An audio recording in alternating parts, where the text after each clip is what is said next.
All right, so for this week's Rude Rock Performance Talk, you are just unfortunately left with me solo, as Nicole is out of town for nationals and Jeremy's in the process of moving. Wanted to just go ahead and run this one solo for you, but this is an image that I posted a couple of weeks ago and got some good interaction, so I figured it was a good topic for me to kind of go a little bit deeper on here, as this has obviously been an integral part of the Virginia High Performance program, which I've been a part of for about 6 years now. But nevertheless, with this here, I want to use the flow chart to kind of illustrate some points, but I want to start out with a couple of just kind of overarching principles for recovery. And the first one is your recovery doesn't really matter if your training sucks. If you aren't training hard or at a relatively high enough intensity to really demand recovery, it doesn't really matter what you do. We've seen a lot of stuff being released and pushed over the last couple of years here. And some of it is good, some of it isn't, some of it is just a complete waste of money. But I don't think that we should just kind of envelop everything all in one and just kind of look at it as good or bad, right? There's differences and there's different applications for different individuals that, really may have success for some and not so much so for others. And that's okay. But case in point here, your training, your recovery should be a direct reflection of your training. So if you're somebody who's just kind of a recreational gym enthusiast and you get after it moderately a couple of times a week, your recovery can just be base level. It doesn't really need to be much, or it doesn't really need to involve any kind of, certainly not any kind of extravagant purchases or specific specialized equipment. Really, you just need to maintain the basics. But when the training is intense enough or does accumulate enough volume, then the recovery piece becomes absolutely imperative. And that leads me right into the second basic point, which is the recovery can never be retroactive. This has to be something that is planned out in advance. And if you're a coach working with athletes, this is something that you need to have foresight of. And it's really something that should just continue to try to keep the athletes at their baseline or in best position to be optimal. The third point that we need to consider here is this really just comes down to balance. Recovery is a balancing of sympathetic and parasympathetic nervous system, where on the training side, we're really driving the sympathetic side, bringing everybody's nervous systems up very high. The recovery piece is what attends to the parasympathetic side, or the side that we look to deliberately bring levels back down. So the second part of balance is system balance. And as you can see here, I have these labeled out as movement restriction, fluid restriction, and pain restriction. But between systems, endocrine system, muscular tissue system, the bones, the nervous system, the fascial system, all of these different biological systems have very specific and deliberate functions or responsibilities. And when we have training values that are disproportionate, or we have absent recovery that's creating a disproportionate balance between the systems, then certain things are going to be forced to work harder to pick up the slack for others. So if you are somebody who, for instance, has a really poor aerobic health or a really poor cardiovascular health, but you're perceived to be in very good shape, you're strong, you train hard, you are really kind of running that red line and putting a lot of underlying strain on your biological systems, because you are just inherently relying on one while never really addressing the other. This is very common, and it's especially common in kind of middle-aged men, gym enthusiasts, where they just tend to stick to doing what they like to do. So for guys who are just committed to the weights and love banging weights, they often ignore the importance of the aerobic side, thinking that because it's not a part of their training, they don't really need to address the system. But what they don't understand is that when the cardiac system is under stress, it actually starts to directly influence the central nervous system, which we all know is very much a part of the strength training side. In addition to that, the other portion of balance that we want to look at is state balance. And what I mean by state balance is day-to-day, how you're feeling and what's going on. When we have imbalance in our state, or in other words, we have a lot of variability between training days, where on Mondays and Tuesdays we feel really, really good, we're sharp, everything is firing right, but by Thursday we're dogging, we're not really motivated to get in there, and we kind of pull back on everything. That's not just you getting stressed or fatigued throughout the course of the week. That's you not having a good strategy to parse your week or to optimize or balance your week. And it's creating this variation or fluctuation rather in state ability, right? Or even just kind of your internal state of how you're feeling and your vigor or drive to want to train. These are all things that I look at or kind of build my recovery around. Notice that I didn't say anything about sleeping 8 hours and proper nutrition and hydration and all of these rudimentary things. In no way, shape, or form is that to undermine the importance of getting 8 hours of sleep, eating the proper diet, nutrition, staying hydrated. But that in and of itself is not recovery. That is just a basic fundamental need or demand for humans or athletes. So we kind of underserve or even really create ambiguity with the recovery conversation when you see coaches and professionals out here just regurgitating the same thing over and over again. The best recovery you can get is a full night of sleep. Well, no shit. But it goes beyond that. And there's an important distinction that needs to be made between just having good natural habits or practices with lifestyle choices and wellness and health, and then getting into concerted or designated recovery. The last overarching point that I wanted to touch on was we have to stop with the this is better than that, or just blindly subscribing to quote unquote what the research says, because all of these things are very myopic in nature. It's your preconceived bias that you are selecting out of this amazingly wide umbrella of recovery tools and modalities, and then just passionately stating, foam rolling is a waste of time, or deep tissue massage is overrated, or, God forbid we start talking about the Theraguns or the vibrational tools, and, these are just wastes of money. Well, not exactly. Going back to looking at the tier systems and the structuring or the stratification of this, if we're talking about high school athletes, 15 to 20 years old, in the peak growth velocity of their life, they don't really need a massage gun in order to recover optimally. It's probably a waste of time for that demographic.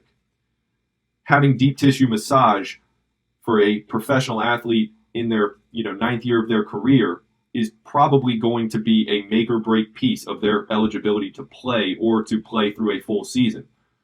So it's very important that whether you're looking at research for yourself or you're discussing this, with some of your athletes, that you create context and clear construct to what the application is in terms of its practicality or use. Now that I get off of my high horse, what I look at with that piece is marry outcomes, not methods. I've had some people that I'll use, smashing or body tempering with for hamstring mobility that is literally game changing for them. And then I'll use it for others and we won't notice or see a damn bit of difference. I can go through one by one on every single thing on here and say the exact same thing. Cupping is another one. For some people, I've literally had it to where they finish a 10-minute cupping session, they get up and they're like, oh my God, my back pain is gone. I've had others where they get off of the table and they're like, yeah, I literally don't feel any bit of difference. So when we see the things that work, we latch on to those and retain those. When we try something that is, harmless in nature, so by that I mean the worst case scenario is it doesn't do anything beneficial, there's nothing wrong with a little bit of trial and error. Try flossing, try blood flow restriction. Go get a deep tissue massage. Foam roll your hamstrings and your adductors. See how these things work for you or for your athletes, and then just continue to kind of strip away at what doesn't. Some of the more nuanced the newer modalities, the same conversation can be had with these, right? I've had athletes tell me that light bed therapy is something that absolutely changes their week. They have a better opportunity to train because of using the light bed. For others, the light bed might not do shit, but sensory deprivation or floating is something that helps them tremendously with getting not only better sleep or longer duration of sleep, but better quality of sleep, getting into deeper REM, being able to get more duration of deep sleep. So these things are instrumental. And again, it's not going to be unanimous, and that's okay. Your job as an athlete is to be open-minded to some of these things, but at the same time, be very ready and willing to just say, hey, that one didn't do anything, or I didn't really get much out of that, or in some cases, I genuinely didn't like or enjoy that, then cut it, move on, no harm, no foul. If we can agree on that point, then my philosophy is very simple. We have, like I mentioned earlier, 3 basic types of restriction. We have movement or tissue restriction. This is also to include capsular stuff, so joint restrictions, whether that be passive or active range of motion, or we have some capsulitis, some adhesion, or just general tightness around the joints of the capsules. We have fluid restriction, so that's on the obvious end being poor circulation, poor venous return, but on a more discrete or underlying level, fluid restrictions can also include a lack of interstitial or hyaluronic acid fluid production, to where our fascial tissues are getting gunked up or kind of adhering to one another. And then we can also have lymphatic restrictions, which is also, I'll say less common, but also something that's a little bit more difficult to detect. But, if you notice that you're getting kind of general inflammation or systemic inflammation, you're noticing areas around your collarbone, armpits, back of the knees tend to just retain fluid a little bit more, that's generally not a great sign. And that's something that, your body is giving you that signal to do something to amend that.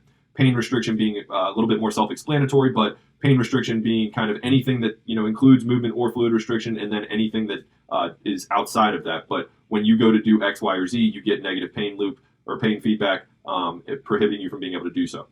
So, working from these three main pillars, we see that there are different types or applications of recovery that apply more specifically to some than others. So for pain restriction, we see SMR, circulatory, mechanical, and other. Or in other words, pain restriction means you need to kind of go through the gamut and figure out what it is that works for you and brings your pain levels down.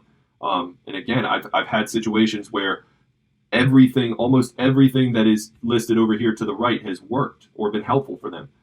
This is where, I've had a lot of athletes that have pain management issues find tremendous value in the power plate. And I know that's a rare and really expensive piece of equipment, but this is why I get kind of pissed off when I see people just globally bashing things like vibrational treatments, because, if I take that a step further to include some of the sick or clinical populations that I've worked with, the cancer athletes with cancer, fibromyalgia, MS or multiple sclerosis, these athletes literally could not train if they didn't get their time on the power plate.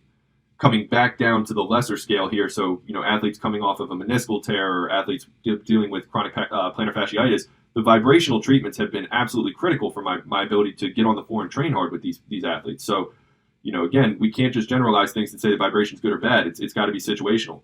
Some of the other ones that come to mind for pain restriction, flossing and blood flow restriction have been very successful for me with that. Speaking mostly to like joint pain here and kind of like tendonitis, this tends to be very, very helpful for that. We come up to the fluid restrictions. So now we see really two kind of prongs here. We have other and we have circulatory. So again, circulatory pretty much being self-explanatory, but for some athletes with low-level fluid restrictions, they get a little bit of ankle edema or they have some, trouble with some venous return, get, kind of pale in the hands or in the feet.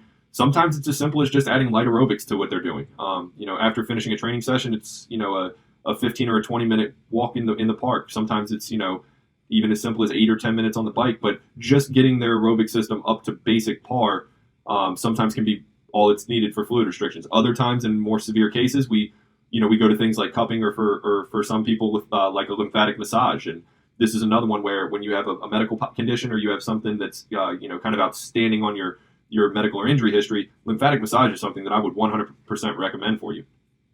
Coming up last here to movement restriction, this is going to speak mostly to the mechanical and then the self-myofascial release or the SMR categories here. So for movement restriction, we can have things as simple as, the tennis ball, the lax ball. I mentioned body tempering or smashing. Shout out to Donnie Thompson for that application. If you weren't familiar with that, that's something I would definitely look into. And then more progressively getting into some deep tissue or reflexology. In addition, on the movement restriction side, we have the mechanical end, which this again can be very simple and just simply be dynamic stretching or traction or distraction. A lot of my athletes, I would say well over half, do some kind of sacral or hip traction once or twice a week. It's something that's just, again, built into the plan. And then for some, athletes who are kind of strength deficient, their recovery could be just some additional strength work, some light accessory or auxiliary work. But in my mind, that's a recovery tool because that's where they're restricted or where they're lacking. But hopefully that was helpful. Again, to kind of recap big points, marry outcomes, not methods. Don't get married to the research. It's going to guide the way for us, but we still have a lot to uncover with this. Do not openly or just globally shit can anything or bastardize certain methods. There are certain things that work for certain people that don't work for others and vice versa, and that's perfectly fine.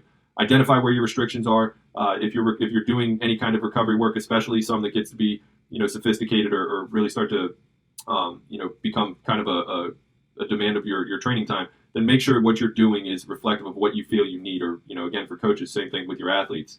The recovery must be integrated ahead of time. It can't just be this retroactive thing. And next time somebody tells you that the best recovery you can get is 8 hours of sleep, tell them that the brightest thing in the world is the sun shining above us. We know this. We understand this. Again, if you're working with young athletes, that is an educational piece for them that's highly, highly important.